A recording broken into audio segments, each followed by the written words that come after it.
ბარსელონას სევილიას მატჩში მხოლოდ ლიცენზირებული მუსიკა აჟღერდება. საქართველოს ფეხბურთის ფედერაცია მუსიკალური ნაწარმოებების ავტორებს კუთვნილ ჰონორარს გადაუხდის.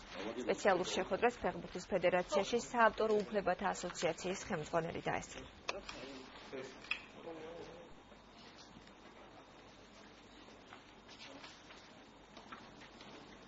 სამწუხაროდ საქართველოში ის ავტორები და ის ხალხი, რომელიც წერს მუსიკას, სიმღერებს, არასდროს არ ფასდებოდა მაგათი მუშაობა და მე ძალმოხარული ვარ, რომ ეს ოფიციალურად გაფორმდა და ყველა იმედია, რომ ყველა სტადიონი და ყველა ნებისმიერი ღონისძიება, რომელიც იმართება საქართველოს ფარგლებში, ყველამ უნდა გადაიხადოს, ყველამ უნდა დაუფასოს ხალხს თავისი ნამუშევარი. ლიცენზიას რომელსაც დღეს მოეწერა ხელი საავტორო უფლებების შესახებ, მუსიკა რომელიც აჟღერდება 11 აგვისტოს თამაშზე, იქნება ლიცენზირებული, გადახდილი იქნება ავტორების კუთვნილი ჰონორარი, რომელიც ასოციაციის მეშვეობით გაუნაწილდებათ მათ.